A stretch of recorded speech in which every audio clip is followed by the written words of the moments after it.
আমার 2-2.5 কোটি টাকার মাল আমার সব চালি হয়ে গেছে গা ভাই। আজ সবারই একটা সমান, কেউ একটা সুতার নিয়ে বাইরে আমরা পারিনি। 8টার পরে দৌড়াই জামনে আসার পরে তো হয়েছে আগুন ধরা সব শেষ। সকাল 6:10 আগুনের কালো ধোঁয়া ছড়িয়ে পড়ে, পুড়ে ছাই হয় ব্যবসায়ীদের স্বপ্ন।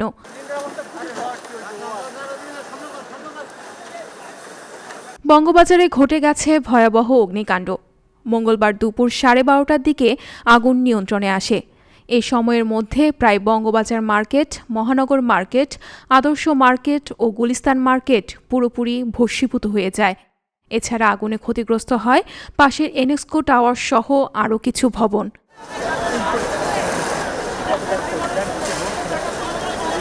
আগুন নিয়ন্ত্রণে কাজ করেছে ফায়ার সার্ভিসের অর্ধশত ইউনিট। এছাড়া সেনাবাহিনী, বিমান বাহিনী, র্যাব, বিজিবি, পুলিশ, আনসার, বিভিন্ন সংগঠনের স্বেচ্ছাসেবক, স্থানীয় লোকজন সহ আরও অনেকে কাজ করেছেন। আমরা ঢাকা জেলার রোবার, তো আমাদের একটা ইউনিট আছে, সেখানে কোথায় আগুন লাগতেছে বা কোনো দুর্ঘটনা হলে সেই গ্রুপে আমরা জানতে পারি। তো সবার আগে আমরা 7টা বাজে জানতে পারছি। তো আশেপাশে যতগুলো রোবার স্কাউটের ইউনিট ছিল সবাই চলে আসছে। এখানে 50টা ইউনিট প্রতিষ্ঠান কাজ করতেছে, 200 জন রোবার এর উপরে কাজ করতেছি আমরা সকাল থেকে। যেমন ফায়ার সার্ভিসে যাদেরকে হেল্প করা দরকার আমরা হেল্প করতেছি। আর এখানে এসে আমরা দেখতেছি যে আগুন লাগতেছে। প্রথমে এই পাশে আগুন লাগতেছিল, এই পাশের মার্কেটের আগুনগুলো আবার ওই পাশে ওই পাশে মার্কেটে আগুন ছড়াইছে। এই ঘটনায় কারো মৃত্যু না হলেও ব্যাপক ক্ষয়ক্ষতির শিকার হয়েছেন ব্যবসায়ীরা। সরকারের পক্ষ থেকে কোনো সহযোগিতা না করলে অনেকেই নিঃস্ব হয়ে যাবেন বলে জানিয়েছেন। এই অগ্নিকাণ্ডে দুঃখ প্রকাশ করেছেন প্রধানমন্ত্রী শেখ হাসিনা।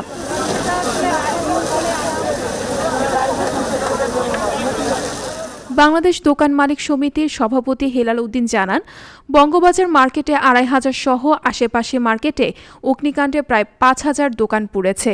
এই ঘটনায় আনুমানিক 2,000 কোটি টাকার ক্ষতি হয়েছে। সব তুলা চাই, সব চাই। আমার দোকান লয়া 2-2.5 কোটি টাকার মাল, আর দুটো দোকানের দাম তো 60 লাখ টাকা ক্ষতি হয়েছে ভাই। এটার কোনো হিসাব না, আছে মোটামুটি আরই ভাই।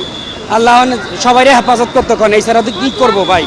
ফায়ার সার্ভিস ও সিভিল ডিফেন্সের মহাপরিচালক ব্রিগেডিয়ার জেনারেল মোহাম্মদ মাইনউদ্দিন জানান, তদন্ত কমিটির প্রতিবেদন পাওয়ার পর এ বিষয়ে বিস্তারিত জানানো হবে।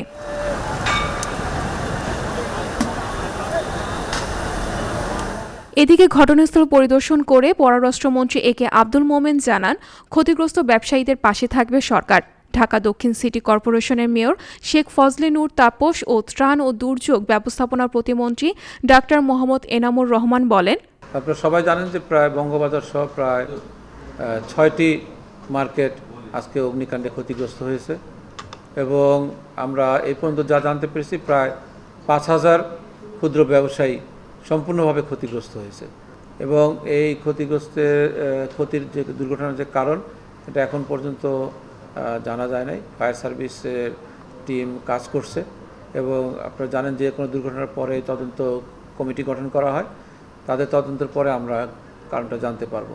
এছাড়া মাননীয় প্রধানমন্ত্রী নিজেই এই অনুসন্ধান, উদ্ধার কার্য, অগ্নি নির্বাপন এই বিশাল কর্মকাণ্ডটি তিনি নিজে সমন্বয় করেছেন এবং তিনি নির্দেশনা দিয়েছেন যে তদন্ত করে ক্ষয়ক্ষতি নির্ধারণের পর ক্ষতিগ্রস্ত ব্যবসায়ীদের পুনর্বাসনের জন্য তিনি কাজ করবেন।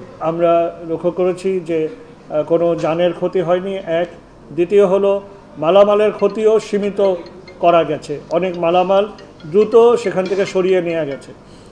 যদিও আমাদের মাননীয় প্রতিমন্ত্রী মহোদয় বলেছেন যে তারপরও অনেক ক্ষতি হয়েছে, কিন্তু এর চেয়েও ক্ষতি আরও অনেক ব্যাপক হতে পারত এবং আগুনও আরও ব্যাপক ছড়িয়ে যেতে পারত।